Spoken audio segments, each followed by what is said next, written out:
welcome to the Open Mic Comedy Podcast. I'm your host, Mark. If this is your first time here, welcome. If you're a returning listener, welcome back. This podcast here is dedicated for all the people that want to be on the open mic comedy circuit, whether you're a comedian, a promoter, an MC or a tutor. Hey, even comedy fans that want to be watching the stars of the future in pub basements all around the world. Today's guest is somebody who we need to encourage him to do some Klarna impressions. He has been described by a gong judge previously as fucking massive. And if I asked you to draw the perfect male comedian, you'd either draw a stick-thin man or a fat dude. This guy, his chest is probably bigger than my belly. So please welcome to the stage, it's Mr. Marc Silva. Thank you for the intro. I appreciate that. That's all right. Do appreciate it indeed. How are you doing? Yeah, good. Good. Sort of just getting over Christmas. We're in that sort of weird in-between phase, aren't we, right now, of what day is it? We have no idea where we're coming or going. And yeah, just still very much full of mince pies and chocolate. So it feels good for the next few days at least. So you've been hitting the gym regularly then? I've trained once over this period. Once? Yeah, once. You're letting your people down. I know. I need to let others catch up. That's the reason. You're waiting for January 1st. When January 1st comes, I'm like, listen, I'm the real deal. Daddy's back.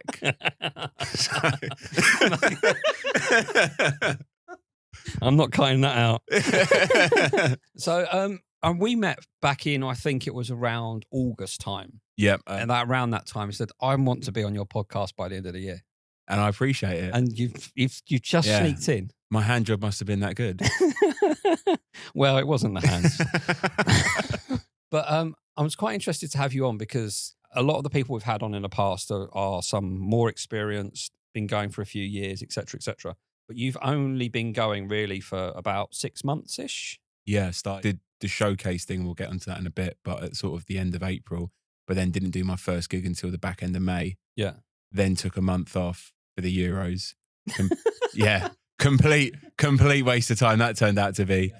And then really kicked on in July. So yeah, from July till about the end of December, middle of December. And you just hit 50 gigs for... Yes, as of recording this, yeah, that's 50. 6 months worth of... Yeah. Again, we'll get into it, but I've always wanted to do this. Once I get my head into something, I get obsessed with it. Yep. So whether that is the gym or whether that is comedy, it's like I will just be obsessed with that thing. And so far, shiny object hasn't worn off. Yeah. Because usually then the sort of the dopamine hit happens and then you kind of, oh, what's the next thing? But with this, it's like, no, I want to stick to this because this is what I really want to do. So where did the desire and the first thought of actually wanting to do this come from? So I've always been like the class clown. So, and I know that doesn't necessarily transfer into comedy, but whether it was in school, whether it was in work environments, even now, I'm always that guy who's trying to do like the witty comeback comment or just make my colleagues laugh and I've always been that guy. And friends have always said, oh, you should get into it, you should do it. And I've just thought, maybe. But then I first floated the idea in 2013. I said to a mate at the time, I said, I'm going to do an open mic. And he was like, okay, great. And then it was a running joke for years of like, when are you going to do it? Yeah. And I just never did it. And then it kind of got to last year, I was working and I said to my colleagues, I'm going to do an open mic this year. That was in 2023. Mm-hmm. And then it got to the back end of the year, didn't do it again. And it was just like, someone said to me, are you actually going to do it or not? And then at the start of this year, I had a bit of a sort of quarter life crisis of thinking like, where the fuck am I going with my life? Like, what are you doing with your life? Yeah. Like, for years, I've been looking at comedy courses and then my missus said, for your birthday, I'll get you the course. And I did Dec Monroe's course at the Bill Murray in Angel. And it was honestly one of the best weeks of my life. So I've always wanted to do this. It's just taken me a while to get here. So was that course just 1 week? Yes, it was an intensive course, Monday to Friday. And then you do the showcase on the Saturday. And, wow. Yeah. So it was like commuting full time. Like, it was crazy. I was a train wanker for a while, which I haven't done for like over 5 years. So yeah, but it was really cool. Like, just met some really cool people that I'm still in contact with now. I've always written bits. I've always written premises, and I'll use my social media to kind of voice them, and then I'll get feedback based off comments, like shares, replies in stories and things. And I've always had stuff there. And this course just enabled me to really kind of open that up and to make it more transferable to stand up. Yeah, because I noticed on your Instagram there's quite a few little skits and stuff, office bits and playing the fool and stuff like that. Yeah, so I did this character a couple of years back called the office gym guy, which is obviously me. It's got such Yeah, exactly. on. Is it based on a true story? Who knows? But for me, it was just like there's these guys that you work with who will always be out like they're the office gym guy basically. They'll always rattle around their protein shaker. They're louder than everyone. They're a bit more obnoxious than everyone. They will be in your face all the time. They let you know about their gym session even though you didn't ask for it. Yep. Those kind of guys. So I kind of took that and wrote a few skits for this guy, and they were more and more ridiculous, but it got good feedback. Not saying it went viral by any means, but within my own little like following, it got a good response. And then I did another one called Shadow Boxer, where it's basically for anyone who goes to the gym, I'm sure you've seen people do shadow boxing in the corner for no reason whatsoever. Like, who are these people fighting? They're just fighting off random demons, right? Yeah. So I did the character Shadow Boxer, and it was like a piece to camera as well, a bit of a spoof on like the whole mockumentary style thing. So I've always done these bits that I've written. But again, it's just like, is that going to transfer to the stage? And this is what's been really interesting doing this. When I do material, sometimes it works for socials, sometimes it doesn't transfer to stage, and vice versa. But doing stand-up has been really cool so far, just because of the stuff that I have been trying to test has gone down, relatively well. Yep. And then just try and build on that as much as possible. I guess it's quite interesting for me because I'm no expert in any of this, but seeing somebody develop over time is quite cool. No, I appreciate it. I think you've seen it with other people that we commune with as such, how people progress and what they do and how they go from when they were like day one kind of thing. And then just seeing that progress and somebody become more and more comfortable, but then also start finding difficulties in doing certain things. Yeah. What I think as well is seeing people be comfortable with the same bits and not necessarily coming out of their comfort zone. And even though I've been going a very small amount of time, I can be quite guilty of that. Yeah. Where I'm like, for instance, we spoke about the Klarna thing, right? Just very briefly, but we can go into that. Whereas that's a bit that kind of terrified me to do it on stage. Yeah. Or it does terrify me to do it on stage, this particular bit that I've been working on. And then as I've gone to say it, I've just reverted back to stuff that I know will get a laugh. Yeah. And I think obviously with practice and with consistency, I'll just be like, right, I just need to get the words out. And towards the back end of this year, I had started to do that. Yeah, I think just for anybody that's not seen it or is aware of it, Max tries to do an impression of somebody, nobody in particular, on stage that takes him from a bit butch, big gym bro to the far opposite of what you could think that is. Yeah. And it's funny when you see yourself practice it, but then you become self-conscious about actually performing it. Yeah. And getting over that hurdle is it's probably a hurdle that not a lot of people actually go through, because most people when they start stand-up is they do their thing, they kind of stick to that and they never take themselves out of that odd place. Yeah, that's something I've noticed. Even with like established comics as well, or ones that have been going longer than me, I've noticed that. And I'm not saying like I want to kind of flip-flop between material and stuff, far from it. But there was a guy that I met on the circuit, you've had him on the show before, Tev. He basically said like, just you're never going to know if it's going to work or not unless you actually test your new stuff. Yeah. He's like, if you know you've got stuff that works. And the thing is with me at the moment, where I'm like a sponge, I'll listen to people who've been going a couple of years and who I rate, right? Who I just personally touch, not personally touch, that sounds a bit weird, but who I rate, yeah, personally, who I like. And if they give me a bit of advice, I'm like, okay, cool. They know what they're talking about, so I'll take that on board. Yeah. So that's what he basically said. So I've got this bank of material that I know that kind of works. Cool. But why not try the other stuff? And then that's where, the jokes and the stuff that I've had, that I'll try and test it. But as that old cliche saying goes, everyone has a plan until they get punched in the face. Yeah. I have all the intentions in the world of trying out a particular bit until half my stuff hasn't necessarily worked. And I'm just like, oh shit, I need to just revert back to what I know so I can kind of build my own ego, my own confidence back up, as opposed to, fuck it, I'm here now, I'm just going to try this new bit. That's a really interesting way of putting it, because I've recounted things like this in the past where you go to an open mic night or whatever and it's everybody just dies on their arse. Yeah. And for some reason you think you're Superman, you go, I can save the night. And you get on stage and you do a few bits and you're not saving the night. Nah. And as you've kind of got into this, you realise that's the moment that you've basically been given license to fuck about. And if the new bit doesn't work, it doesn't matter. Yeah. But you've got it out there and you've tried it and you've done it, rather than keep going on pushing through your material going, they're going to laugh at this bit. They're going to laugh. No, they're not going to laugh at this bit. This is not going well. 100%. But I think that's the thing. I think that comes from experience because, you've been going a lot longer than I have and other people as well. Whereas it's like, it is that kind of, that newbie of like, no, I want to prove a point. I want to make a point. I want to, whatever. I want to save the night.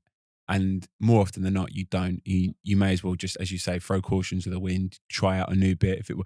And I've had, to be fair, like in the middle part of my gigs and stuff, I started to do that when I realized I'm just here now. I may as well just say the words. Yep. These people, with respect, it doesn't really matter. This isn't going to matter in the morning. No. So I may as well just make the most of it. No, definitely. You've got to take the opportunities when they arise to expand what you do. Because if you just stick doing the same stuff over and over and over again, okay, it will get better and better. But then you end up in a situation where so many people have seen your set that, yes, they'll still find it funny. Yes, they'll still support you. But in reality, you're not getting the true first time reaction. No, and I think as well, you can be quite lazy with it. Yeah. I think as well, because we all bump into, more often than not, the exact same people all the time. Like there are people, for instance, when we did that particular night in Stevenage, you're like, I forgot where I am. I gave you, I knew where you were because I've heard your set a lot, right? And I think that's kind of what happens with us on the open mic scene, is if you do a gig and it's the same people you saw on Thursday that you saw on Monday, try something different because you've got nothing else to, that stuff works in front of us. So why not just be like, oh, fuck it. Like, just give me some feedback on this, please, type thing. Because so easy to say that. Yeah, true. But then when you come to do it. I know. You kind of revert back to, your old ways and your old habits. And, you might have had a shit day at work and you've gone there and you thought, I can't be asked doing this new bit. So if I do this bit that I know that works, I can put a decent cap on the end of this bad day, go home happy and whatnot. What I've tried to do, I think this comes with a little bit of experience as well, is once you start getting a bit long in the tooth and you start getting that being more comfortable on stage, you just start introducing new bits. Whether those bits are one-liners or 20 seconds worth of new stuff to you, that's the opportunity then that I find that I then get excited that I'm doing something new because you are in the territory of, I don't know if this is going to work or not. Yeah. But also I think that's why it's key, I agree with you, to film your sets. Like I started filming my sets purely for like, I'm going to post this on social. But then someone said to me, great, but why not look at your positioning on stage? Why not look, like there was a gig that I did. I kind of come off. I think it was one of the 2 far ones I've done. And that's a great night, by the way. Richard runs a really, really good night. I was first. I personally don't like going first. Mm-hmm. I don't think, some people do, some people don't. Right. If any promoters listen to this, he'll be like, I'm going to make this guy go first now. I fucked it for myself. Basically, cut this, yeah. Basically, I love going first. No, so I recorded myself and I was like, oh, those bits. I was trying some new bits and they didn't land as well as I thought they would have. And then I did some older bits, which usually land and they didn't. And I was like, okay, whatever. Look back at the video, my energy was off. I was low energy. I'd had a really stressful day at work. It was a Monday. I was on first, all these other different variables. And then I'm like trying to then switch on to perform. And I couldn't. I just couldn't do it. In my head, I thought I was doing okay in the moment. Yeah. But then when I look back after I filmed myself, I was like, your energy's low. So the only way that's going to change is firstly, because I recorded myself and I noticed it. Yep. And secondly, it's like, right, I now need to switch on, flick the switch, get into that mindset.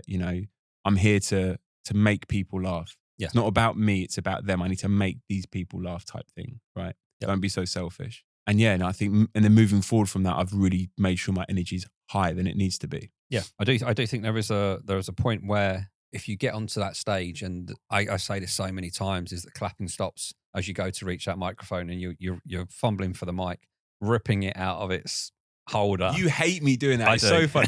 It's so weird. So I will send Mark my stuff sometimes because I'm interested in his opinion and stuff.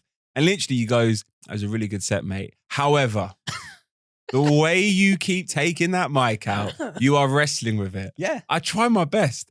But now I've got you in my ear going, don't fuck it up. And I end up fucking up. So thanks to you, Mark, I can't undo it. Also, if I come onto the stage center, it throws me off because I'm trying to do it. But if I come in it sides, from the side, I find it easier. Because what's the one? Cavendish Arms, Comedy Virgins.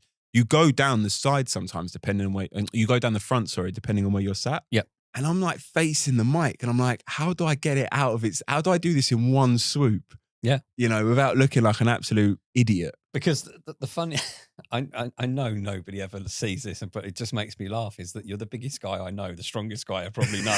And it looks like you can't get that thing out of that stand for I'd end up money. breaking it. Yeah. I'd end up breaking it. I'm waiting for you just to pick up the stand one day, snap it in half and just go, or do a Freddie Mercury and just hold it. All those little things, it's you realise they make such a difference. And it's the energy thing is, I find that, like I was saying, was when you come onto stage and the clapping's died down, I'll start throwing my hands up in the air to try and get the crowd to start cheering again or clapping or whatever. And then because they're doing that whilst I'm fucking about with a microphone, because I can't get it out easily enough. Yeah, yeah. It buys me that time, and then the energy's back up rather than the energy's clapped down. True. Now entertain us, bitch. And it doesn't, once you encourage them and you kind of participate with them, and so long as they give it back to you, good. If they don't give it back to you, you're fucked. Oh yeah, it's better to get a reaction than no reaction. Yeah. You know, so I'm a big pro wrestling fan, and they, you know, wrestlers always say you either want to get cheered or booed. The worst thing that can happen is the crowd go mild. Yes. Like when they say nothing, or it's like, who is this person? So you want some sort of reaction or evoke some sort of emotion through your material or through whatever. But for me, it's like, so when I get up on stage now, so obviously like, I know I'm wearing a hoodie and stuff for those who see this kind of on video, but it's like, you know, I'll wear a relatively, you know, it's part of my persona. Jack spoke about this last week. So I've been trying to tap into that a little bit. And that's what I was doing towards the latter part of the gigs. So I wear a kind of semi sort of tightish t-shirt, right? So I look bigger than I am, right? Bit of a schmedium t-shirt, right? And then I kind of take a breath, because then what my tutor Deck, what he was saying was like, people, and you've said this before as well, was like, people will make a snap judgment of you on stage. Yep. And I don't look like the average comedian. There, you know, I'm fully aware of that. I need to make sure that I get the audience on side, because the first thing they're going to see is, who's this big muscly guy? How is he going to make me laugh? What's he going to talk about? You know, here's a fucking gym bro. Like, I don't want to learn about protein today. Yeah. Do you know what I mean? So my opening line, because I do wear glasses, is, oh, look, it's, you know, I know I look as if Harry Potter's taken a load of steroids. Yeah. And that gets a laugh. Yeah. And then that just kind of simmers people down, like, oh, okay, he knows what he looks like. He's taking the piss out of himself. Yep. Now now we're on the side. Do you know what I mean? Yeah. It basically brings the room into your world. Yeah. I guess if you get somebody that's, I mean, extremely attractive that goes on stage, who's trying to be funny, the attractiveness is the bit that is the first thing people see, and they judge people on it. And whether it's right or wrong, people in the audience will look at somebody who's extremely attractive or is, like yourself, extremely muscly and stuff like that, and might be thinking, tosser. Precisely. But that's their first judgment. So you need to break that. And I think that's the hardest thing. Yeah. Which is why I did that line. Yeah. Which is why I did the line. And then it's like, you know, I know if I played Quidditch, I would definitely get tested afterwards. And then I go into, you know, why I do look the way I do, because I genuinely was in the friend zone. So it was like tapping into my own insecurity. Yeah. Now, I've only got 5 minutes on stage, right? I'm not a one-liner guy. I'm not a gag guy. I'm a storyteller, or as best as I can. So I need to make sure that through the kind of the stories that I'm telling, people are going to be laughing with the punchlines and stuff. And I know, again, it comes with practice and experience. But I have to, you know, me trying to be vulnerable on stage and talk about the insecurities as to why I am a bit of a gym bro. It kind of gets to the crux of it, because what I'm trying to do as well at the moment, you know, I'm a little bit older than other comedians. You know, I'm 36. It's not like I'm, you know, in my 20s anymore. Yep. I've got other things that I want to talk about that are a bit more, relevant, or that other older people in the crowd might relate to, right? So I try and put different spins on things as much as I can, and I was trying some more self-deprecation stuff in the beginning about gym bros and stuff, and it wasn't really getting a laugh. And I think someone pulled me to one side and just said, yeah, because no one else can really relate to that. Yeah. Like, it's great that you go to the gym and you want to shit on other gym bros, amazing, but that might not, people aren't going to necessarily get that. The amount of people in that audience that go to the gym, you might be looking at 10-15%, maybe 60% on January the 1st, but 10-15 when it gets to February. Yeah. But what you do when you go to the friend zone, I think, which is quite clever, is that you bring everybody back to being at school. Correct. And everybody went to school. And whether you were the person that was in the friend zone, you knew people that were always in the friend zone. Mm-hmm. and that then brings them back to that point in their life and something that's relatable. Yeah, that's the thing, and that's what I'm trying to do as much as possible with my particular shtick is make it relatable, make it funny, talk about my experiences, whether it be growing up in naughties, watching like naughties TV, like the whole Pimp My Ride thing, and we'll get into that and that kind of stuff, and then being a millennial, living my life on Klarna. That's why I brought in the Klarna thing and all these kind of things, these tidbits, and just make it relatable as possible. No, that's quite cool. Can you remember the first joke you actually wrote or told on the course? Yeah, it was. So the first joke I wrote was, I'm part of the first generation of proper internet. And then I would say to the crowd, who here remembers LimeWire? Always gets a cheer. Who here remembers MSN Messenger? Always gets a cheer. And hotmail.com. Yeah, it's how I found out my friend Dan was dyslexic, because he kept typing in hotmail.com. Yep. He's now married to a bloke. So that was like the first like gag I wrote on that. And I was quite happy with that. Yeah. Because it's a bit of a play on words, it's a bit stupid, and again, it's a bit relatable. And then there was that, and then also I did like the price of soft drinks as well, that are getting out of hand. Yeah, I remember that. That one as well. But yeah, that was the first one that I kind of sat down and come up with. So can you? Oh, and then if I'm struggling in a set, I'll bring it out. if it's going sideways, I'm like, right, I just revert back to that. Yeah, that's interesting. So what would you say your best and worst moments you've had on stage in your first 50? I'll start with the worst. Worst is, I would say, look, coming to the open mic scene, as we know, you don't know what to expect, right? You really don't have any expectations. Like I had zero. Yeah. I was just like, cool, it's just going to be in some rooms in a pub or a basement, whatever.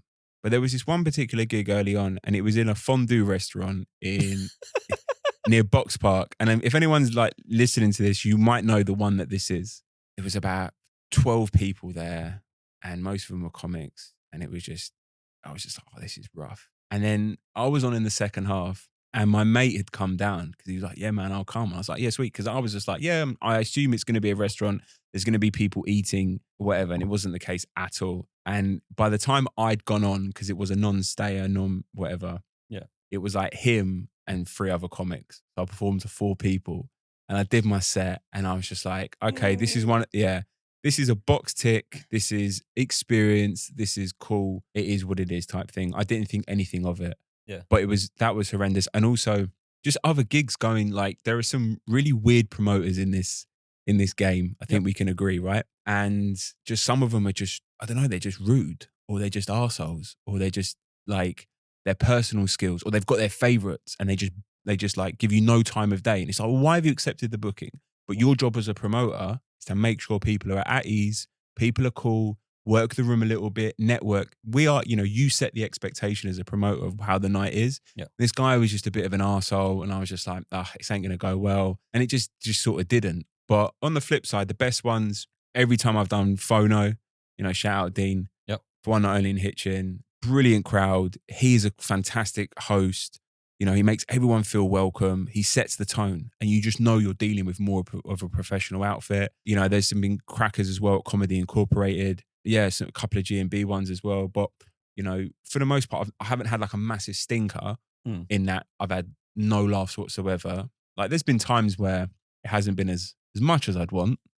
Also the one we did in Stevenage for your thing, our mutual friend, right? Yeah. That was a great night because it was just absolute carnage. Yes. And it was fun. And those are the type of nights I was like, cool, I like this. This is a bit of me. This is a bit mad. Yeah. I like it. When you feel like you can be free.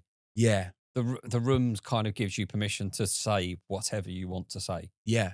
There's always a thing, I think, sometimes when you're gigging, the whole gigging in London versus gigging outside London. They are 2 very different audiences. When you're in a room and you're number whatever on the bill and you're kind of cycling through everybody within 5 minutes, you just feel like sometimes the audience is like, yeah, not again, not another one. Yeah. It's like, and here's another white man. It's like, here's another white man with beard and glasses. Yeah. You just all merge into one at that point. We do. And that's one of the interesting things I've spoken about in the past is that I think if you're an alternative act, I think not so much you've got a head start, but you've got less competition in that night. Yes. So when everybody walks away from that night, they'll always go, I remember. Yeah. I remember the one that played the guitar because there was one of you.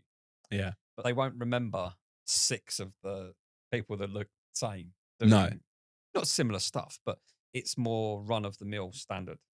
Yeah, Path. yeah, exactly. Which is why I try and stand out with my tight t-shirts. They're like, Yeah. you know, the unit, the geezer. I was like, yeah, that's me, that's Yeah, the me. big dude. Big dude, yeah. Talking about the open mic circuit then, what would you like to see change on it? Couple of things. I think first one is I don't think there should be as many acts as there are on certain bills. Mm-hmm. And I think that should be across the scene. I think it's amazing that there's so many open mic nights out there for us comedians to get a head start and to practice this. 100%. It's not like we're going for like one night on a Tuesday. Yep. Right. If you wanted to, you could gig every single night, right, if you wanted to. But I think those promoters, I think if they shortened the nights, I think they'd get more out of it. It's just a personal thing. I think try not to run over as much because people get fatigued. People, you know, again, if you are working and you've come from work and you're going to do this thing and you're there as a bringer or you're there as a support or whatever it is, or you've done your set and now you're there as a stayer, I think you're just going to be fatigued even to clap. Like there's been instances where I've seen funny people, but it's got past 10 p.m. and I'm like, I am done. Like I'm completely exhausted. And that's just from my point of view. I just think maybe cap the comics on a particular night, maybe run more nights if need be to get those comics in. But again, it's amazing that there's an opportunity there and I'm not dismissing that at all. And I'm very grateful for that. I think there is a thing with that, especially around where we live, just outside of London, is that you have the commuting part going into London. Yes. But in that thing is if you lived in zone 1 or zone 2 within London, overrunning doesn't matter. But it's when you're making that commute and you've got it's not just a 10-minute on a tube or 5-minute on a bus. You've then got a 25-minute on a train if it's going to turn up. It's that kind of thing. Yeah.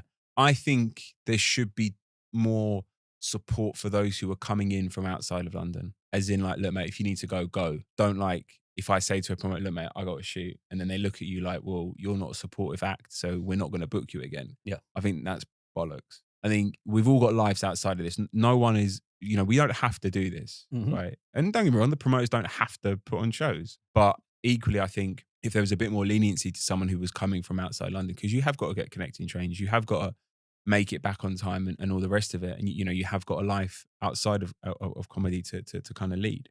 That's what I like to see. The second thing as well, and I know people have brought it up, I'm 50-50 with bringers. I think they're amazing. They serve their purpose for sure. But equally, I'm just like, don't hold it against someone if they can't bring someone in. Yep. Again, you and I don't live in London. If I've got 3 gigs or 4 gigs in a week and they're all bringers, I'm not going to bring a bringer to every single one. What? And then you're going to tell me I can't perform because of that. Yeah. I think personally that's a liberty. I get the benefit of them for sure. But equally, I think if you're a promoter, promote your night properly. Something I've seen as an outsider, and I'm not a social media manager, I'm not like it, but I have an idea based off, like, I had an online business, I had an online coaching business for 4 years. So I understand like online marketing, I understand, you know, promotion and things like that of yourself.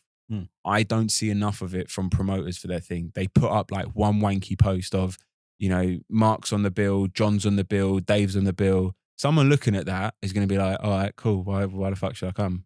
Yeah. Why should I come? Your job as a promoter is to promote the night. Acts are supposed to turn up and do their thing. They can bring someone great. If they can't, it's not the end of the world. But it's like, you know, I used to DJ like back in the day, like the like kind of mid-noughties, right? And then I've done so many things. I've done so many things, man. And it used to piss me off because it'd be like, promoter would be like, yeah, mate, no, we'll give you a 6 set. Oh, we'll give you a quality time. You just got to sell 10 tickets. Yeah. Like, what?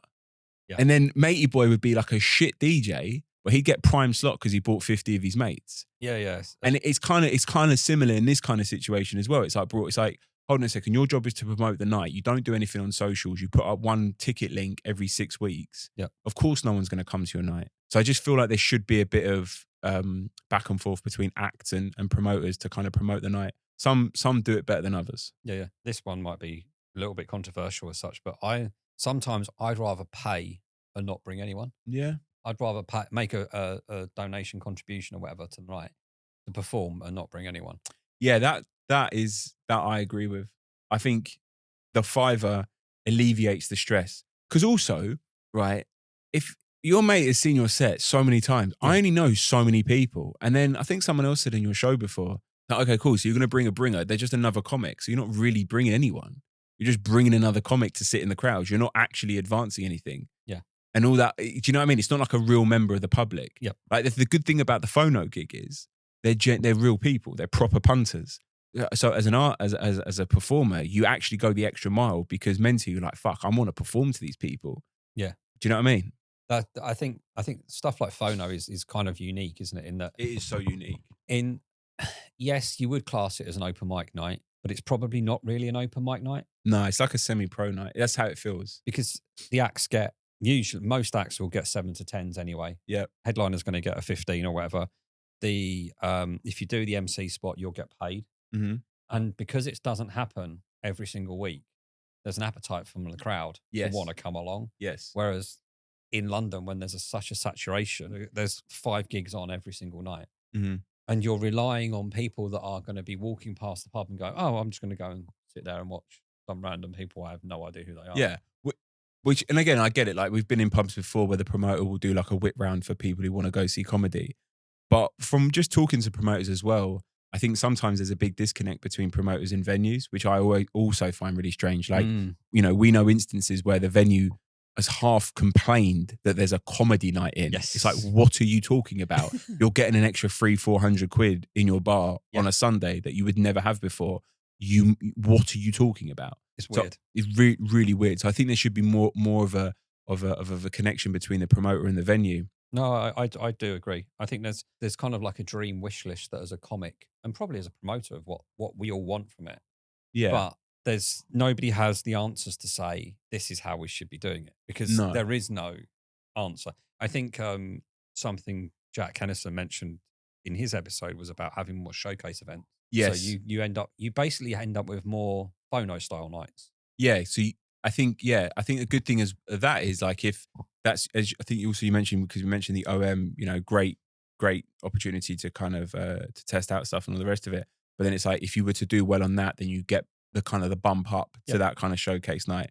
And I think it would be cool to kind of see that in 2025 if people have their sort of baby level, entry level night, and then they have the one that you can aspire to get to. It's a bit like Comedy Incorporated, where they've got tall tales and cocktails. Yes. So that's like a nice one to see if you can get to. And I've not been able to get on it to do it because the times have never kind of matched up. But that's one that I'd love to get onto because it feels like a proper and I think comedy night. And it's cool for me as well to see that there are those kind of aspirational gigs to kind of get to as well. Yeah. Because for me, it's just I'm treating this like basically I've always said from day one, the skill set that I've learned from bodybuilding and the gym is how I've managed to transfer it to here. I have to be disciplined, I have to be consistent, and I have to be patient. And that's the only way I will become a better comic. And just do all the micros so I can achieve the macros. So like make sure I go into my gigs, make sure I'm decent to the just entry, like, you know, bare basic stuff like be decent to the promoters, like, you know, all that kind of stuff. But then over a period of time, it will then pay off, you know, and think more long-term thinking. Like people now, like, you know, I'll put my kind of coaching hat on. It's like people start January and they're like, right, boom, I'm going to go for a month. I'm going to go for 6 weeks, going to absolutely smash it out, go gym 9 times a week, whatever, right? Going to eat nothing but dust and air. Yeah. And then all of a sudden they then get bored. They then reach this plateau. They haven't got the 6-pack that they thought that they were going to get in 6 weeks. And then they go back to the old habits and it was for nothing. Whereas if you're like, right, I'm going to give myself 6 months. I'm going to make a real fucking crack at this. And I'm going to do all the things that I need to do to achieve it. And as long as I do that on a consistent basis, I should be in a better position than I am today. Yeah. And that's very much how I've treated comedy. It's like, right, if I want to be on TV or if I want to, you know, have a bigger profile, I know that I'm going to have to really grind and really be consistent. I didn't realize this coming into this, how many people were doing it because there's people like at work or, you know, people, oh, you're so brave for doing it. You're so brave I'm not, there's like 5,000 of us doing this, you know, from all walks of life, from all age groups, people that you would never, ever, ever think that would do this kind of thing are doing it. So it's like, right, okay, those are my kind of competition in a way. So I'm like, right, I need to make sure that I'm doing as much as I can to kind of do better, you know? Yeah. There is competition out there, but this is one thing I wanted like to speak to you really about was because you've come onto this circuit. So you're kind of like I don't know how to describe it. You're kind of like a decent bit of advice for the modern world. Somebody goes, I want to do open mic. I want to become a comedian. What do you tell them to do? What's the first thing? Sit down and say, this is it. This is what you've got to do, in your opinion. It's not everybody's opinion is going to be. No, it's what they think, not necessarily what's right for somebody else. I think, sorry, just coming back to that before, I would like to see more feedback given from older comics to younger comics and where they're going wrong. I've seen a couple of younger guys do the same set multiple times and get the same response, crickets, multiple times. Yeah. And I think if someone could pull them to one side and just say, look, listen, put their arm around them and say, look, maybe try this, maybe try that, maybe be a bit more supportive in that sense. I would like to see that, because we've got this workshop. I'm very grateful for that. We can test bits here. We can do what we need to do. But without that, I wouldn't have a clue where I was going next. I wouldn't have a clue what I was doing next. It's a very fine line with that, with the whole advice thing. Because there's times where, like I say to you sometimes, I'll watch what somebody does and then go, I always kind of think, how's this person going to take this? Yeah, that's true. You're treading a fine line. Yeah. Because how's this person going to take it? Yeah. And they're going like, well, who are you to tell me that this is something that I should be doing? So, well, I think again, it's you're protecting your own ego. No one likes being told what to do. But I think if you're going to get better at something, you have to take it, right? Who on earth are you to think? Who the fuck are you to think I'm an established comic? No one needs to tell me. Shut up. You should welcome the feedback. Yeah.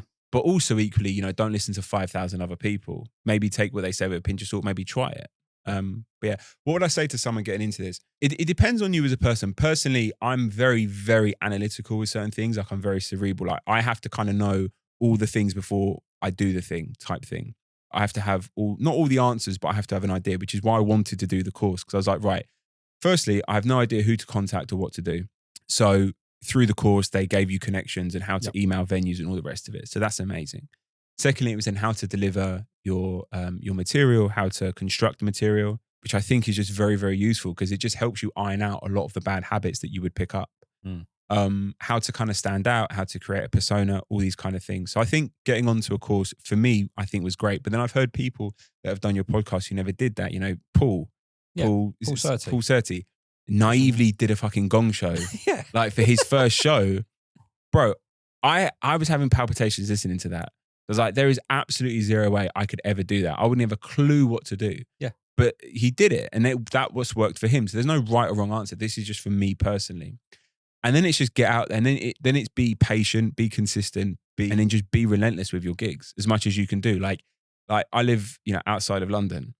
I work full time. And, I'm of an older age, as compared to some comics, and I've got a life. So as much as I want this to be my main thing in the next, 3-4 years, I can't gig every single night because I'll just burn out. Yeah. So I can only do 3 gigs, 4 tops a week. Otherwise it just completely fucks me. Yeah. However, if I was a young comic and I lived in zone 1 or 2 and you have the opportunity, gig as much as you possibly can. Yeah. And that's the only way you can get better. Because like, people have said to me, do you regret not starting earlier? Yes and no. Oh, I do. You do? I really do. Okay, tell me. A bit like you. I when I get involved in something, I'm all in. I am terrible for it. The ADHD. That's what it is. I'm not trying to play that card here, but that's as what it is. As far as I know, I haven't got it. Oh, mate, you got it. 100% you got it. But there is I'm all in for anything I do.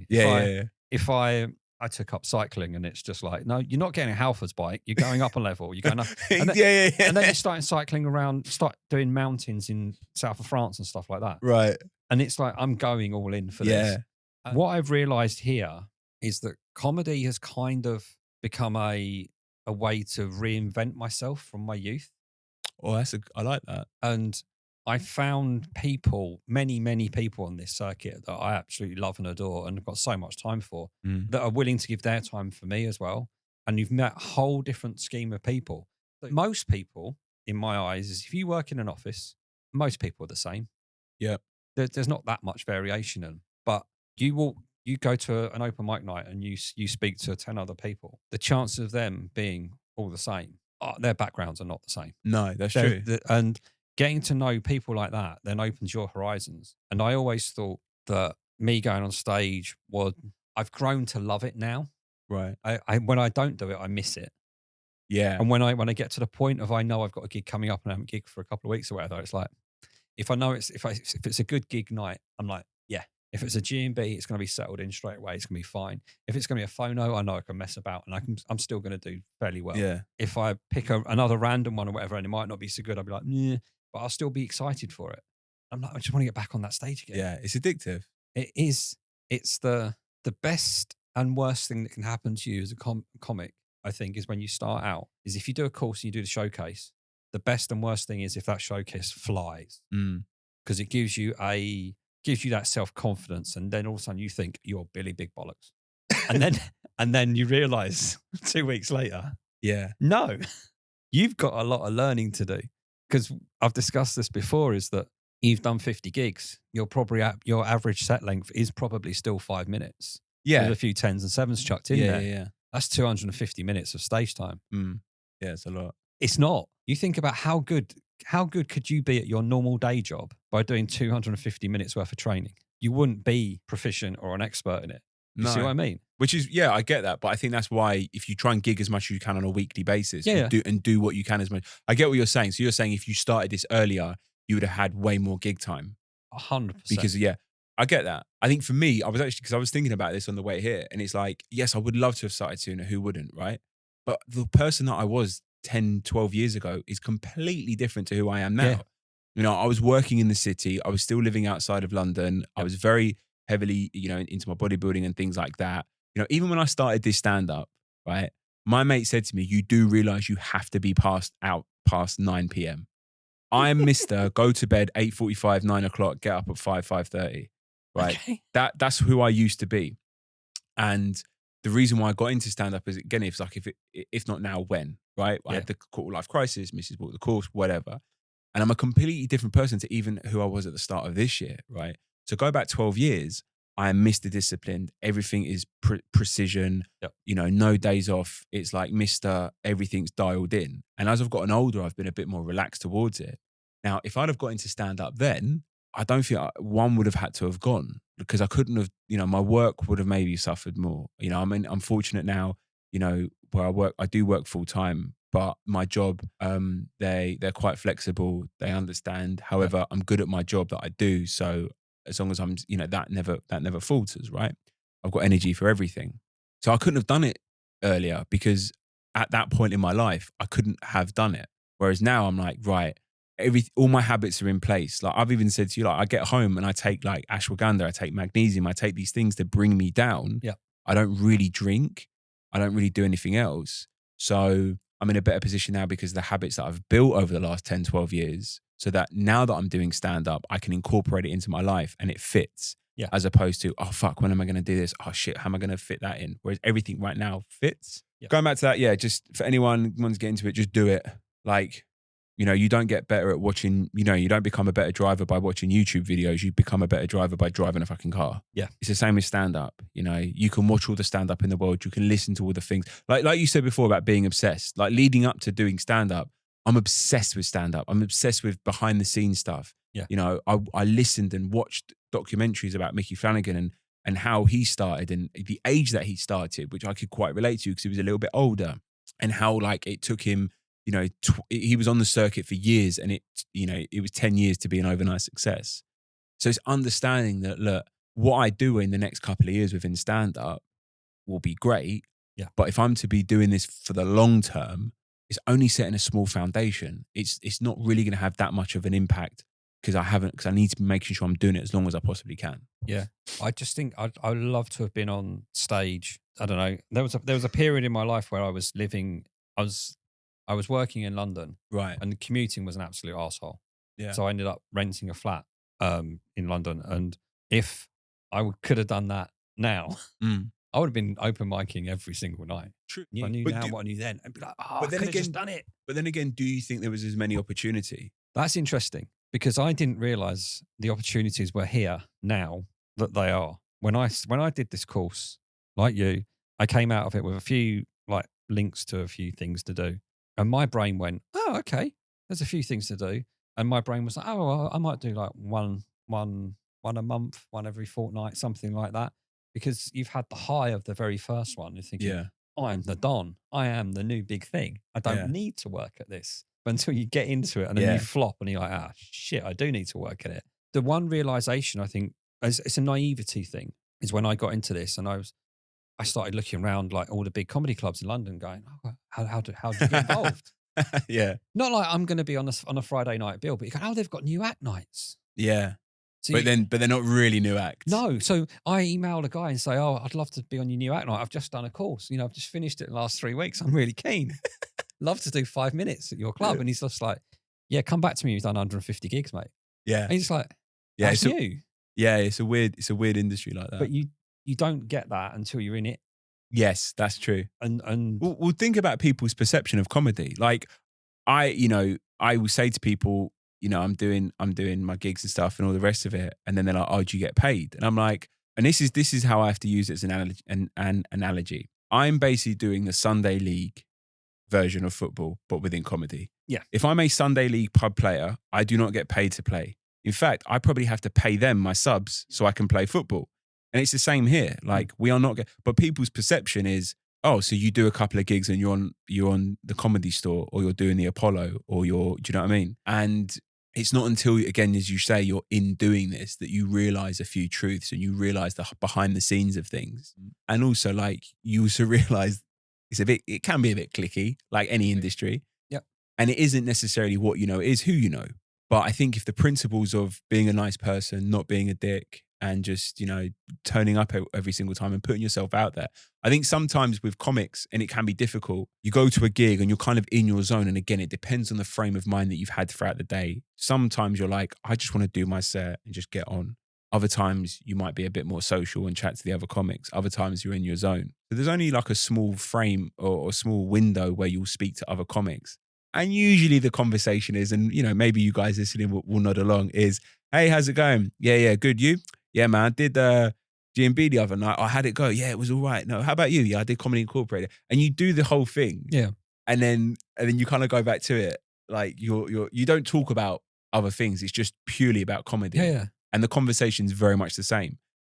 And that's why I'm very grateful that you introduced me to, the Hearts people, because I can talk about comedy. I can practice comedy. I can talk about other things. I can kind of build a network and, friendships with people within the industry, as opposed to surface level. Right, I'm going to speak to you for 7 seconds, talk to you about my gigs. You're going to talk to me about your gigs, and then that's it. We're going to then say good set. You're going to say good set, and you're going to get on with your life. Yeah. And it's cool, but I think we're all part of that, right? Yeah. But then I've got to know other people on the scene, through social media, chatting to them, DMs and things like that. And there are some really cool people within this scene, and people that I wouldn't have necessarily ever met, ever spoken to. Yeah. Or even like associate with people like those kind of people outside of this scene. And it's opened my eyes up to other people and just been like, okay, cool. And then I give everyone the kind of time of day because I like to listen to their creative voice. As long as they're not like too political, or they're not too, trying to make a point on stage, trying to be a bit polarizing for the sake of being polarizing. Usually that comes from the younger comics. Then I'll give everyone kind of the time of day. No, I understand that. Hey, sorry for the interruption. Duncan Hart here from episode 37. If you're enjoying this podcast, give it a like, a 5-star rating, and a follow on whatever app you're using right now. Mark will be forever grateful. Now, back to this cracking episode. Kind of scooting back, you mentioned, we've mentioned the words gongs and competitions. Yeah. So you've done a few in your first 6 months. Yeah, I did a couple, like the competitions, they were okay, but I never viewed them as competitions. I sort of viewed them as it's just an opportunity to do my set, do an extra couple of minutes. And if people like it, great. And if they don't. And this is one of the things I actually wanted to mention. I think getting into this now at my age, because I'm very much into like personal development, self-development, things like that. I've tried to like listen to things where it's like, don't make it about you, like, and your ego and stuff. Yeah. And obviously being a stand-up, everything's about your ego, right? If they don't laugh, oh my God, I'm not funny. Yep. If they do laugh, oh my God, I'm the funniest fucker in the world, yep. Right? Not getting responses or not going through to next stages of competitions or not winning competitions, I'm like, cool, like, great. If I win, amazing. I can put it on the socials. I can be a king for a minute, right? Yeah. If I don't win or don't get through, cool. Like, don't really matter. Yeah. I'm not here to change the world type thing. Yeah, it'd be great to. And I know someone's sitting there probably going, yeah, but if you won, you'd be buzzing. Of course I would be. I'm human at the end of the day. But equally, I'm just like, all right, cool. It's not that big a deal. I haven't entered BBC's new competition, right? So with the kind of the gong thing, I did the big belly one, and I didn't win it, but I got through to no one rose their dildos in the air, which is hilarious, right? They call it the dong show because they literally give the crowd or the massive dildos, and it's really weird trying to do a set when there's like a 16-inch thick rubber member staring at you as you're trying to perform. But I got a good response and it was great, and I was like, cool, like that's great, like sweet, these people liked it. And then equally when I've done competitions and stuff, or they've been clap-offs at the end, like, comedy virgins and things like that, if I haven't won it, it's like, okay, cool, but I got to this stage. Yeah. And I'm still learning and I'm still trying and I'm still showing up. So, yeah. Yeah, I do always say the people that love gongs are the people that get through them, and the people that don't love gongs are the people that don't. And it's the nature of the beast in that we all know that the judgment of 3 people in a room of 200 isn't going to end your life. It's not. No, but it's also weird, isn't it? It's funny because you start comparing yourself to other people. Oh, that's that's dangerous. Well, yeah, like I think it's natural in this industry to compare yourself to other people, but then sometimes as I say, that's why you've got to really take your ego out of it. Yeah, and just go, well, that person is genuinely funny. It's not because they are diverse. It's not because it's because they are genuinely funny. That's why they have won this particular thing or whatever. Yeah. It can be quite bitter as well when people are like, oh, they've only won because of they are diverse type thing. And it's like, don't say that. It's not, that's not true. You're just bitter because it wasn't you, right? Yes. Yeah. And I think that's just people's egos and mindsets and getting in the way. But we've obviously got the blackout, up the creek at the end of Jan. Mm-hmm. Me, you, and few of the people. So there's an army of us going. There's an absolute firm. Like it's gonna be like Football Factory. It's gonna kick off. We're putting London on lock. Hearts are bringing it. Hearts are bringing it. Right. I actually counted it the other day. I know 9 people Jesus. on the bill. We are gonna wear all Burberry and flick our collars, but it's gonna get lively. But that's the thing. So I'm buzzing for that, not just because it's an opportunity to perform up the creek, but also I'm going to be with people that I really like within this industry that I've met, and we're going to have a fucking laugh. And I think that's it's always about, like, it is the business of show business type thing, right? There is an element of being serious, but equally, relax. It don't matter. Yeah. I'm so looking forward to it, in that this is probably the only gong show I'm not going to care about the result, because I want to see how that crowd reacts to some of the people that we know. Yeah. It's going to be absolutely batshit bonkers. Yeah. And it's going to be funny to see if some of the there's a few people that we know that I think are extremely on another level funny. Yeah. And I want to see what happens when they do their thing on that stage. Mm-hmm. And if that crowd are going to like warm to them. And then I'm also thinking, I don't want to follow any of them. Yeah, that's the thing. When I did my last one last January, this is retribution for me, is that I was thinking I need to do another one just to get it done, just to see if I can do it again. But this one is like, now there's this number of people that I know that are doing it. It's like, it doesn't matter. I'm just here to watch and have a laugh. Yeah. And it's going to be a good night. It will be. No, and it's true. And it's like, I think, people have said, when you do these particular shows, it's a good measure to see where you're at type thing. But I think personally, it's just a confidence thing, like for you to perform. It's another box ticked. It's something different. And as you say, doing it with friends, I think that's what it's about. And it'll be cool because, you can look back on that, and depending on who cracks it and who's further ahead in the next few years, you can be like, remember when we did that show together? Yeah. Like we did that show together. And I think that's what's really cool about it. That's what I like about this. Yeah. And when you're referring to the workshop? No, I'm referring to the podcast. So if I look at this podcast in 3 years' time, am I going to be seeing?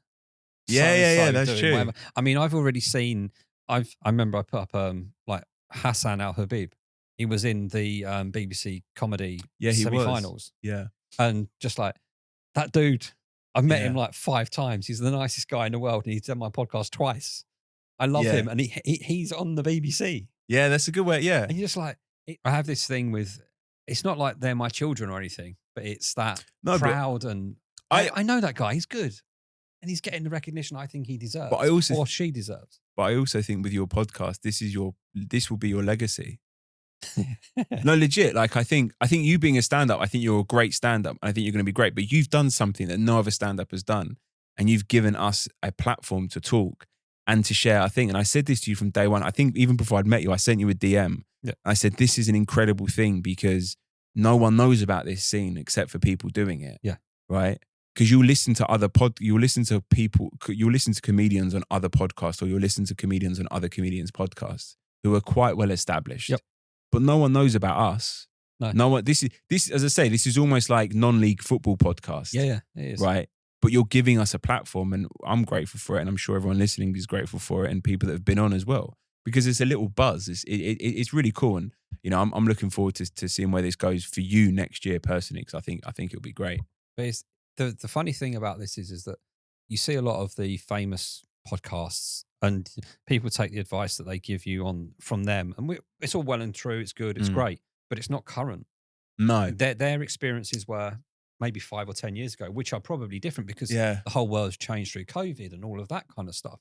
But you look at the comforting thing I found is that when I started kind of really getting into comedy, and you started looking at like videos from people doing sets at G&B, We Are Funny and stuff, you go like, that dude's famous now.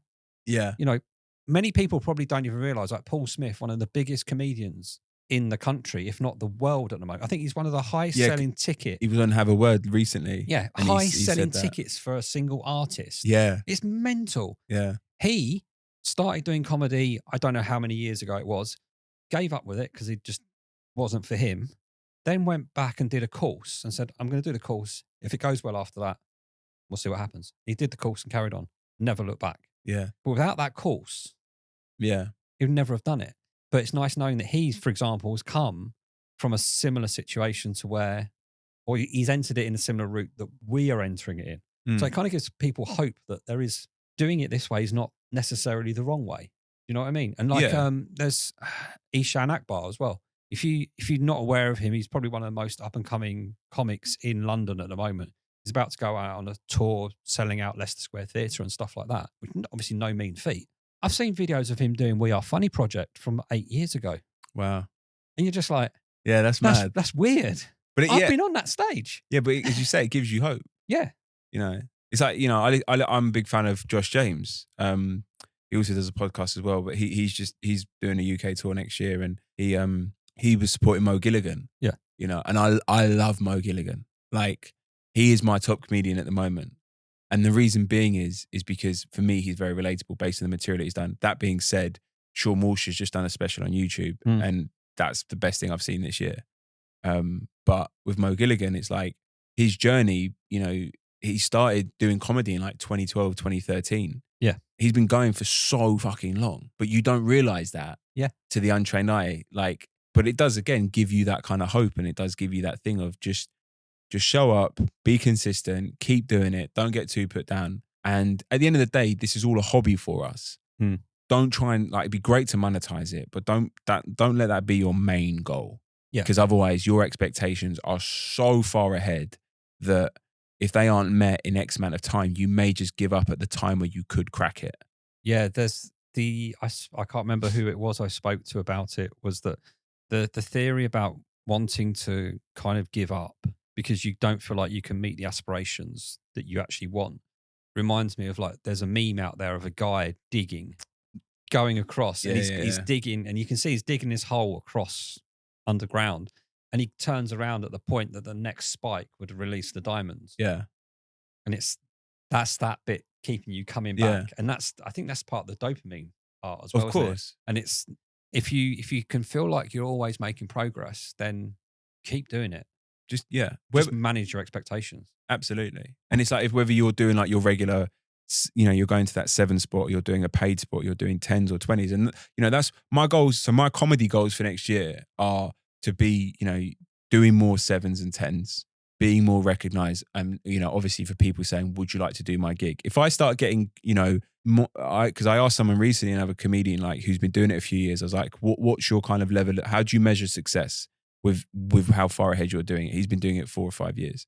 And he said, I started to know I was being successful when I was getting messages asking for people to would you like to do my gig? Yep. I'm like, okay, that is a really good way of tracking progress. So if I get that a couple of times next year, I'm like, cool, I'm progressing. Yes. I'm doing well within this industry. That's my measuring stick. Not have you earned 20 grand this year from doing fucking open mic comedy? It's like, stupid expectation. But as I say, so that's the thing. If I could MC at some point next year, if I could get booked to do a 20 or a 10, okay, a 10 or a 15 by next year, okay, cool, you're progressing. So those are my kind of measuring sticks. Those are the things. And again, reverting it back to the gym, if you know your bench press has gone up by 5 kilos or 10 kilos over a period of time, you know you're progressing. If you're looking leaner in the mirror, if you've got more energy, those are variables. Because everyone gets on the scale and go, I haven't lost weight this week, I'm a fucking failure. Yeah. Like, well, have you got stronger? Are your clothes fitting differently? Yep. Yes, you're making progress. Let's, knock the scale on the head. That's just one way to track it. Yeah. And I think in comedy, it's just like, forget about money. Are you getting booked for gigs? And are you doing, higher, more minutes on stage? Yeah. So jokes. Yeah. The bit that we are all accustomed to and want to tell the best ones of. Mm-hmm. What do you think so far is your favourite joke? How did you come up with it? And has it changed over time? My favourite joke, I love my pin my ride joke. I love it. It hasn't changed too much. I could probably do more with it, but it always gets a laugh. Touch. I think it's one of those jokes though that you can do lots with it, but I think sometimes the beauty is not doing too much with it as well. Yeah, that's true. If you're constantly thinking of silly examples and taking it way off, people are like, yeah, we get your point now. Yeah, I think that's why I do too. And it's weird because it was actually first born when I was working about 10 years ago. And me and this other guy, we used to just riff, like just chat bollocks to each other. And this is what I was coming back to, where I've always written but never done anything with it. This was in the back of my mind for years. And it's just the absurdity of how Pimp My Ride was. And again, depending on the crowd, it will bring... It's funny because with Gen Z, they kind of don't really get it. But if there's millennials in the crowd, they're like, I remember that show. Yes. And that's what happened at the Gong Show. When I did it, these people went mental. And I was like, wow, okay. I mean, they were a bit drunk, but as soon as they heard the word, maybe they hadn't seen it or heard it in years, Pimp My Ride. And it just evoked a memory. It just kind of triggered something in them. And they went mental for it. And then I did it in Angel, one of its first iterations of the joke. I did it at Angel, and then someone come up to me afterwards. Angel Raw. I don't want people to think, oh my God, this guy's doing Angel already. No. It was like Angel Raw where you just email on the first of the month, right? Yeah. So he goes, I haven't, he literally said, I haven't seen that show for ages. And it just reminded me, he goes, yeah, that was a mad show. And I was like, cool. So it clearly is a connect. Again, it's that connection piece, right? It's that relatability. So that's my favorite joke. And it hasn't changed too much. And when I first wrote it, it was cool. And then I maybe cut a couple of bits from it and then started to say it out loud. And then the first time I said it was at Too Far. And funny enough, it was one of my first gigs back after taking a month off for the Euros. And I'd said it that night and it worked. And I was like, oh, wicked. I'm back. Yeah. Even though like I hadn't even gone away. No one even knows who the fuck I am. Yeah. But in my head, I'm like, oh, I'm back and I can use this and this is going to go down well. But then also like, once at a phono, I messed up my own lines and I got the crowd involved in that, which was quite funny on the joke. I said the same example twice, and I went, "Oh no, that's not it." And then I kind of reverted back into something. The crowd were on side, and it was cool. So yeah. The long-winded answer. Okay. With regards to like writing styles and techniques, is there anything you do in particular? Like, I know you've got a couple of new bits in the pipeline. I won't ruin them yet. No. But how those bits have come about and how you work with them? Is it a case? Are you a sit down and write, or is it something comes into your head, make a note, or just riff and see what happens? Yeah. So I'm always thinking about the funny in any situation. Right, find the funny. Right, I'm always thinking of that. And it was pointed out to me when we did a workshop recently. Duncan said to me, "You're really good when you just think of really absurd things as opposed to straight stand-ups." I'm like, okay, that's true because that's how my mind works. I will write a sentence in my notes. I'm very bad at going back and expanding. Yeah, I have got so many notes where it's like sentences or bullet points or a word. And I know I've got stuff there. I need to sit down and work that out. I think for the moment, I'm in a position of I don't want to complicate too many things in my head. I want to get the tight 5 or the tight 7 and then start adding bits in. And I know obviously earlier we said about the only way you get better is by testing new things. I think sometimes, again, it feels, it's a bit of a weird catch-22 because it's like, well, I've only got 2 or 3 gigs this week. I think someone said this, if I've got 2 or 3 gigs in a week, maybe I'll do something different on the 3rd gig. The first 2, I might, I say, right, I'll stick to certain things. And on that 3rd gig, I'll try something different. Yep. So my focus for this year or 2025 is to do that. So the new things that I have got, I will build them out and test them more. But I also, how I test things as well is if I come up with a premise or an idea and I'll say it on because I'm very active on stories, as you know. Mm-hmm. Right, fucking hell, he's here again. He's talking on these stories. What shit? What shit? What day is it again? What day is it? Yeah, that was our running theme this week. That's great.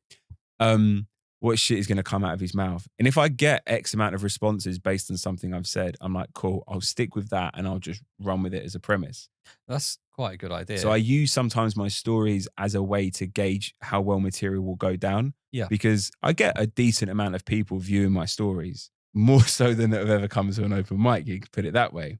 Yeah. So I'm like, cool. So if I get X amount of people interact with that, there is definitely something there. And then I can build it out. Yeah. And there'll be some days where I get nothing. Like I've done stuff on my stories where I'm pissing myself laughing and it takes me 2 or 3 takes and I literally get no interaction. Yeah. And I'm like, all right, cool. That probably wouldn't work then. Or maybe I'll park that for another day. So yeah, that's kind of how I come up with my stuff. How have you, I know there's a few people that will know about the Hearts Comedy Workshop and how it's kind of started. There's a few people out there that won't. It's basically there's a group of people now, anywhere between, I think there must be about 25 in the group that every so often will get together, not everybody at the same time, in a room, actually this room we're in now. Yeah. Perfect advertising. Yeah, and just run through material. You get 20 minutes, half an hour just to run through your stuff and get feedback. Mm-hmm. How have you found that process? Amazing. Weird and amazing at the same time. Weird in the sense of if I'm saying stuff out loud for the first time, actually people are very patient with it because they understand it. And it's about getting the words out. And it's been really cool because then I'll say, like, for instance, Klarna, right? 2 people in this 2 or 3 people in this group are like, you have to fucking say it. Like, what are you doing not talking about it? And I'm like, and I'm a bit scared, I suppose, to put myself out there. And then I think Duncan might have said, and he goes, yeah, but that's what you have to do. You've got to fight through that because otherwise you're never going to break your own ceiling, right? You're never going to push forward. Yeah. So it's like the feedback you get is phenomenal and it allows me then to develop bits that I've got coming up that week. If I've got a few gigs coming up that week, I'll try and book in a session so that then I can practice the material, get the feedback and move on. But it goes beyond that. It goes, as I said, forming friendships within the group, networking within the group, talking to people about comedy within the group from all different ages, and then, getting to build upon that outside of here when I see them at gigs and stuff. So it's been really, really useful from a joke creating thing. And then I'll send you stuff. I get sent stuff to me. A few of the members will send me stuff and go, what do you think of this? And some stuff I'll say, yeah, that's great. And other stuff I say, well, maybe use a different word. Maybe because we've all got our own takes on things. Yeah. So I will send you stuff sometimes and you're like, well, maybe use that and maybe say that instead. Yeah, I think that's one piece of advice I'd like to offer out to any new comics. You can say the same thing in 2 different ways and it will invoke 2 different reactions. But you in essence say exactly the same thing. But it's how you finish the sentence or the word or the letter you've ended on makes such a difference. But as a newbie, when you start this, you don't realize it. No. Until you can break down a joke and you go, okay, if I end it with this, I get a haha. If I end it like this in a strong finishing way, I'll get a big laugh. And it's understanding those kind of things. And I think that's what the workshop does quite well. Yeah. You've got 6 other people going, why don't you say this? Try this. And it's all the things that you haven't kind of thought of. And then you then take that on for the next set of material you bring. So you use the workshop as an aid to help you develop rather than taking everything from the workshop. Absolutely. Do you know what I mean? Just using their jokes. What's even great about that is you'll see it here and then we get to see it in a gig. Yes.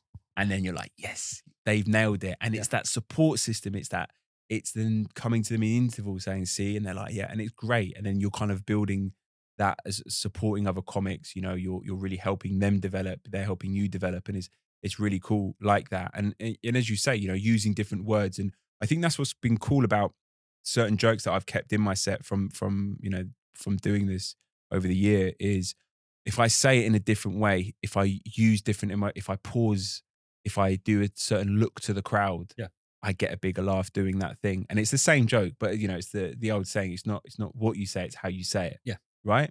Oh, 100%. And that's why some people, their material might not be amazing, but the way they've said it and the way they've teed it up, you're just like, fuck, that's really good. Yeah. When you like scrolling through Instagram and stuff and you see people put up little clips, and it always seems to be Angel Raw for some reason. I don't know why.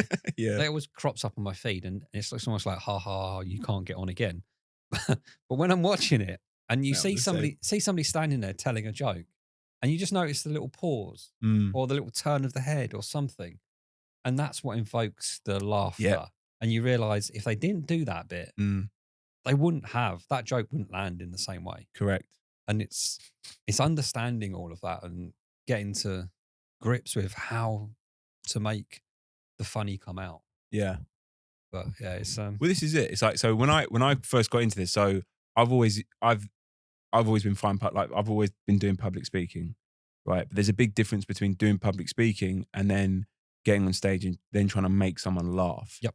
And I think it's that kind of comedic timing that you only get from practicing, from the more you get on stage, the pauses, the look to crowd, the little innuendo, the little in joke, let them into what you're saying type thing. Yeah. And even when you fuck it up, like make an issue of it. Yeah. And that just gets people going. And I think that's why it's always good coming back to when I was saying about filming yourself is you get to see that. Yeah. Why did that person, I've done the same set. Why did that get a bigger response? Oh, because I turned my head that way. Fine. I will now keep that. Yeah. Yeah. So I've got various bits in mind at the moment and I'm now trying to untrain muscle memory. Yeah. Because I think it will have a bigger impact if I don't do what I currently do. There's a point in my set where I talk about the reaction to being offered laughing gas. Yeah. And I always turn to my left as if I'm speaking to the doctor. Mm-hmm. Whereas I think if I stood still on stage, looked into the crowd and said the word slowly, I think that might get a bigger reaction rather than looking away from the crowd, because then I'm breaking the eye contact and everything. Even though it still gets a great reaction, I think it will get a stronger reaction if I keep looking forward. Yep. But currently, I've looked left every single time. And at every point, I'm going like, the next time you do it, just not look left. And then I still look left. You've got to really pinch yourself to do it. Yeah. It's hard to do because the quicker you can capture the errors that you're doing, the easier they are to fix. Yes. And that's one of the hardest things I found as well. It's taken me ages to fix, for example, gravitating backwards on a stage. Yeah, I remember you said you struggled with that at the start. Yeah, that was always I was in the curtain. It was ridiculous. Yeah. And it's taken me so long to the point where I just almost have to just make my feet as anchors and I'm not going to move. Well, that's what's good also about the workshop and other things as well is I was making a habit for the first few gigs of presenting my jokes as opposed to telling my jokes because I was slipping into old habits of presenting on stage. Mm-hmm. And my voice just didn't sound as natural as it could have been, as if I'm having a conversation with people. Yeah. It was great to project my voice and to speak to the back and all the rest of it, but I'm not giving a fucking presentation, on the benefits of detoxifying the liver. I'm trying to tell a joke. Yeah. Right. So so the tonality has to be completely different. And then again, it's only through repetition and it's only through doing the workshops that the jokes that I am now telling, I'm acting them out, but equally I'm just having a conversation with people on stage. Yeah. That kind of brings on to the next kind of thing I wanted to mention was that you've started getting involved in these quiz nights as a quiz master, I'm assuming. Yeah. So how does that help the stand up in that I'm in my head, I've never done it. I've never seen it being done really, but you have that point where you start interacting with people. Yeah, it's not. So the type of quiz it is literally like a village quiz night in a pub. So it's good in a way for public speaking and it's good for practicing speaking to people. But equally, I can't be myself as a comedian because I'm quite quick-witted and very sarcastic at times. And when I'm having interaction with someone, I have to be very careful because I've had it before, but I had a guy the other night and he wouldn't shut up about the second question. And I want to turn around and say, like, listen, dickhead, it's not about you. There's other people here, right? Yeah. In any other capacity, that would get a laugh, like say on stage or if someone's heckling me or something like that. If I said that in a quiz, Geezer's going to stand up and be like, what the fuck did you just say? Yeah. And obviously I don't mean it because I'm having a joke with the person, but within context, it could be taken as being rude. So it hasn't helped me too much transfer into stand-up because they aren't there to see me perform a stand-up show. They are there for me to have a bit of an interaction with them. And in that situation, I just have to laugh or make myself out to be the fool. I can't go back to that person because he essentially is a paying customer of that pub. Mm-hmm. And they would just turn around to the guy and say, don't ever send that guy here again if he's rude to my customers. Yeah. Again, if I did that 10 years ago, I had no filter 10 years, like really not. I have no filter now, but back then there was no filter and I'd have just been removed from the premises. So it hasn't, if I'm honest, it hasn't helped me too much with stand-up. It's just enabled me to get more comfortable speaking to different people. That's what I mean in that sense, because you must, like you say, you're in the situation where you're saying to somebody, you want to tell them to sit down and shut up. Yeah. But you don't know what you doing that you know is wrong. And it's the same thing in stand-up as well, is you want to tell somebody to sit down and shut up, but you need to do it in such a way that makes correct. And it's understanding, and I guess the more experience you have in being able to read the room, even in the quiz, it can only help. But when you're doing it in a stand-up environment, you then can do it. You can put someone down in a way where you can either tell them to fuck off, or in some instances, tell them to fuck off or offer them outside. I think we remember that one, right? We do. We do. Or you can kind of have a laugh and a joke with them. When I'm doing it in a pub quiz situation, I just literally have to just smile and nod and then move on to the next question. Because as I say, in that situation, I'm the one that's going to be at fault there. And I just have to kind of take that on the chin. Mm-hmm. I think if it was a different kind of quiz in that they knew a stand-up was coming, they knew they were going to be, basically the version I do is complete family-friendly PG. Realistically, I want to take that hat off and unleash. Yeah. So it's just training a skill where if, for instance, I ever get booked to do a corporate in the future, we all got to get paid, right? It's just enabling me to then use that skill in the future. That's all it's going to do. But for the now, it hasn't necessarily transferred just yet. No, but it's good because I think you doing it is going to be better than not doing it. 100%. It just gives you that little way of understanding things, and the skills will transfer at some point. I'd imagine it's just at that point you won't realize it until I'm put in the situation in the future. Yeah. Absolutely, and you'll be like, yeah, no, I won't go hard on you for that one because I don't think you can. I've read that room, I've read that situation well. So if things do go well over the next 3 or 4 years, then you become super famous, and Netflix come calling or BBC come knocking and saying, look, we want you to do your special. And you sit down with the producers and they say, what music do you want to walk on the stage to? Good question. Does this turn into the wrestling? No, but that's the thing. There's a couple. I guess it depends, but it's just like, I'm a massive techno fan. Like I love techno music, but I'm not going to put 130 BPM for people to like, for me to come out to. It should be a bit weird, right? But I love like house. I love all that kind of stuff. But I really like Inner City, Good Life.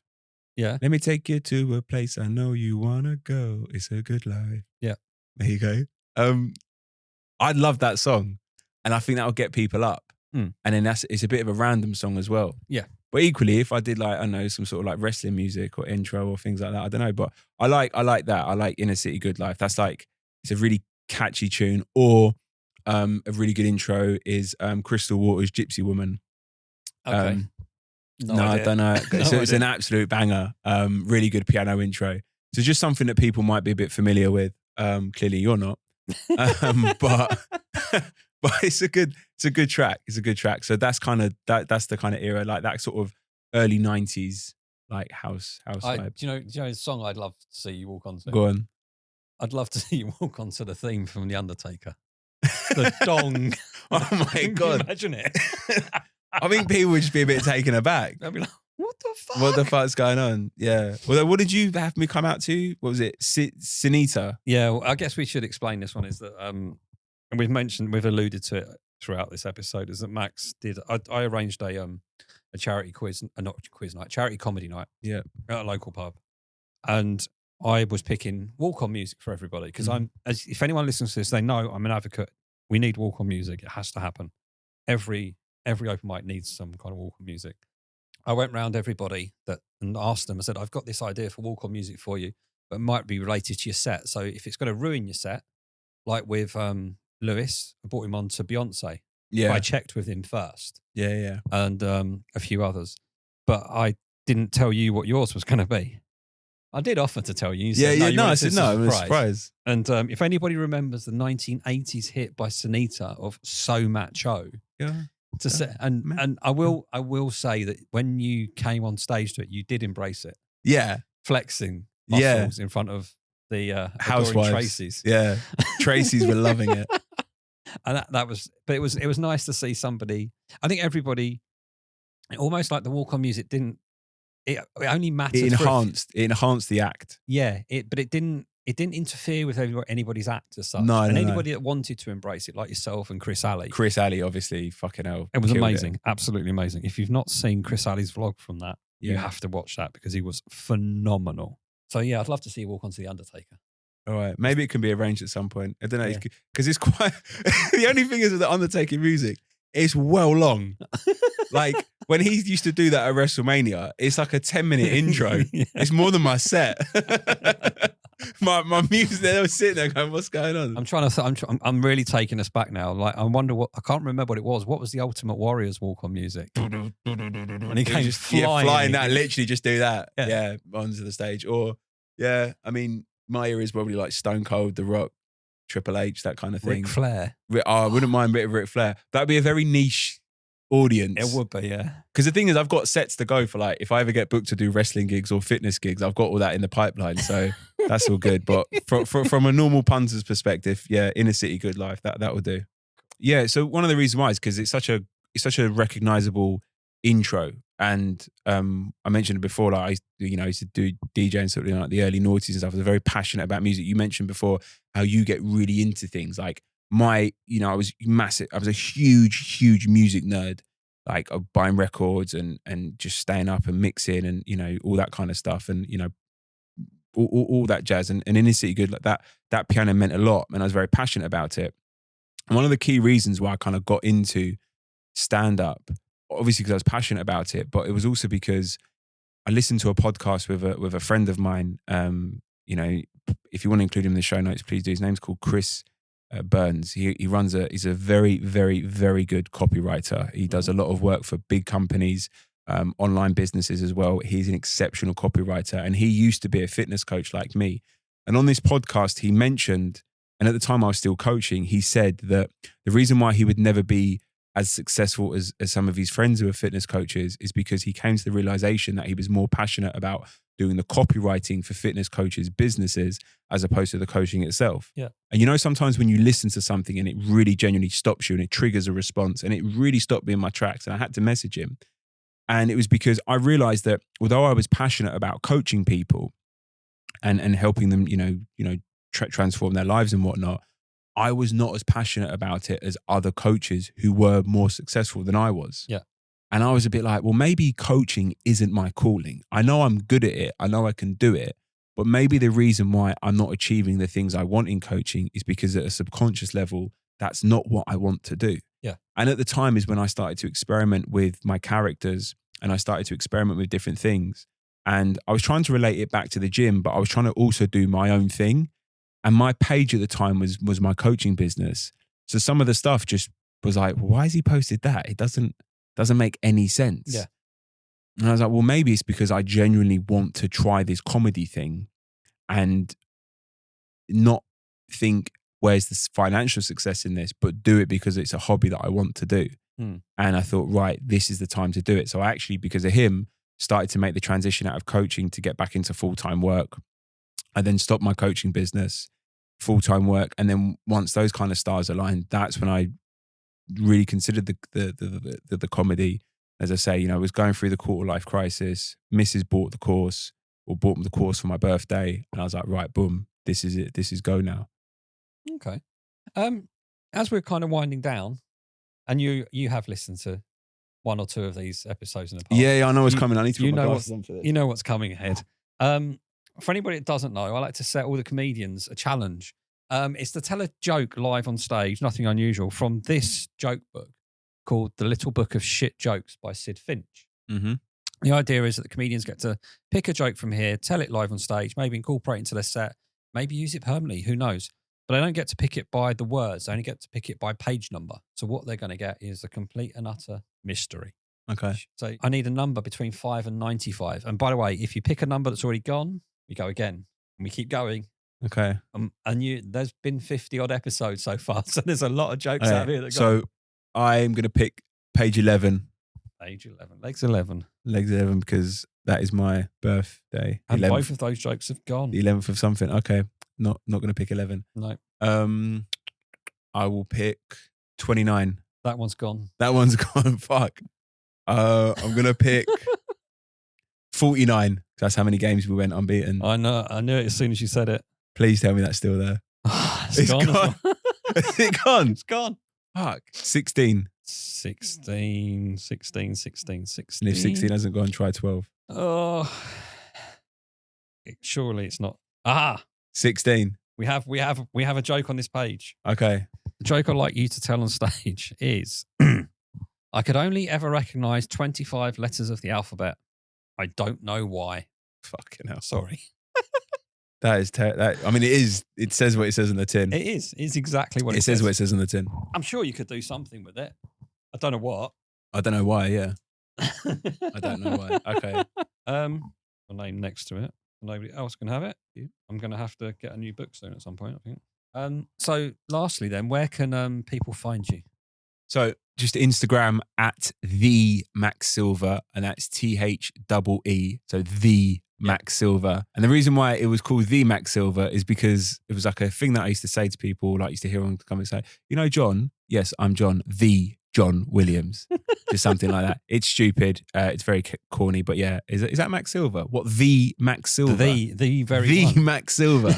I mean, it's not exactly a common name, is it? You'd be surprised. So there's a Max Silver who, weirdly enough, he's an actor and director in the States. Okay. And there's another Max Silver who is a top, I think he's a blackjack player.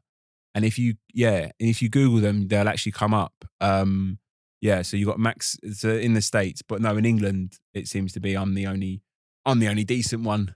So, he's got it all. But just to kind of wrap this up, sorry to take over. If anyone listens, I don't know how the fuck you would listen to this if you're not already doing comedy, but if you are listening to this and you're sort of on the fringe, my genuine advice to you is do it, right? Just literally do it. You will be dead soon, right? Sorry to get morbid, but we're all going to die. Yep. And the fact is, you don't want to go to your deathbed all written off, all fraggled, like, right?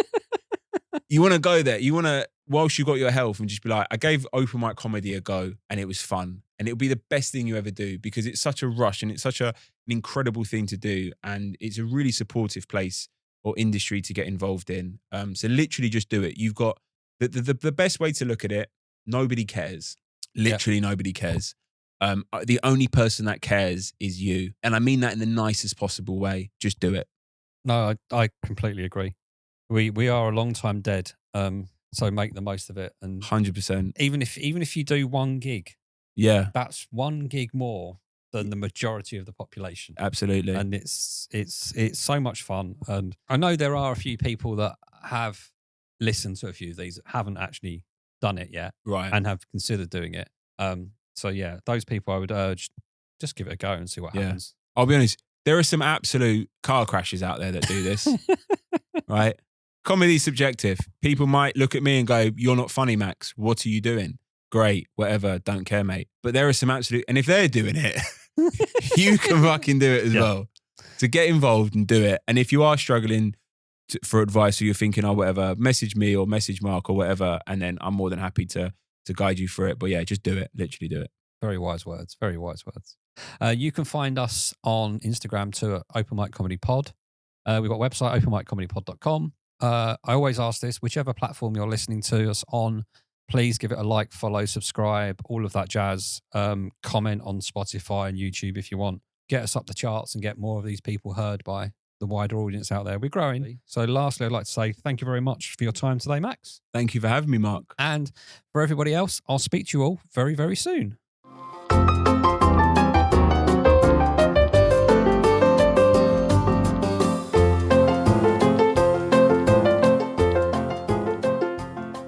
Shuffle the papers as if we're doing the news. Oh, yeah.